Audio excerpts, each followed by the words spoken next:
Hi, my name is Danielle, and today I'm going to be discussing the role of the communication partners in S2C, the roles, and why it takes practice in order to transfer skills to a new communication regulation partner. So the two main purposes of the communication regulation partner is to help the client develop the motor skills necessary for using the letterboard, and also to help them regulate their bodies. And we need to continually evaluate what they need and have a lot of useful methods and skills and practices that we already know to assess and recognize what will be useful for their specific needs. So everybody, needs something different. They're all individuals. And so we'll constantly be evaluating how to best help them.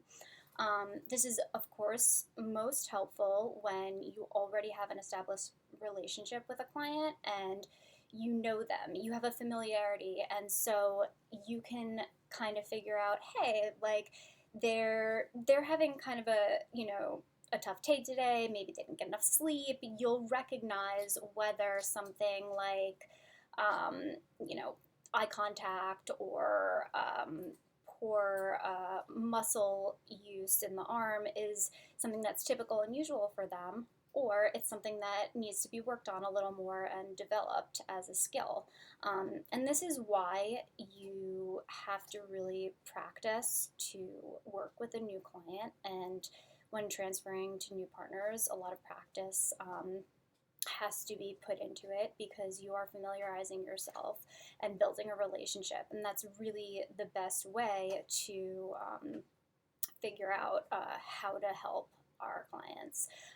You need to build a relationship that is based on trust and respect and familiarity and understanding. You need to let them know that you understand what's going on, that you understand that they just need help developing these motor skills, that they have the intelligence, and that you respect them as beings, that you're not babying them, you are just trying to help them to communicate what they already know.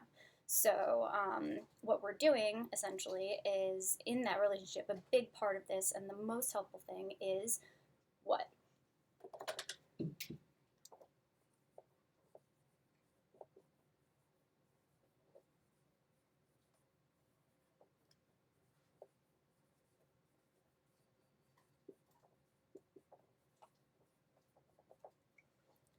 Presuming competence. We are presuming competence. We are letting them know that we have faith in them, we believe in them, we know that they're smart, we know that they have the ability.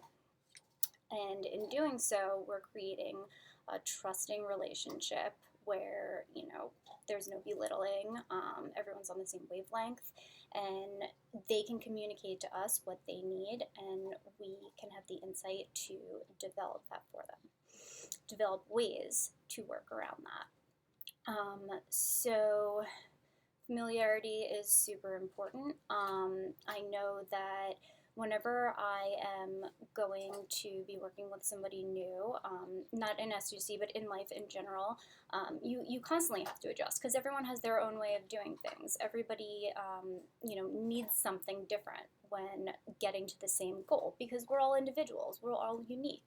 And I worked with, I was a surgical assistant in veterinary medicine for a few years, and I worked with different doctors all the time. And when I met a new doctor, maybe something that one doctor loved and praised me for wasn't really beneficial for another one.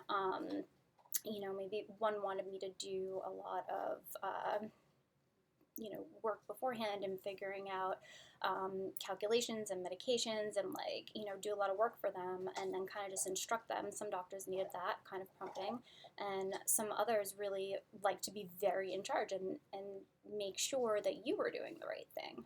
So you really have to learn to read who you're working with and what you can do to support them. And it's no different for people who have sensory and motor differences.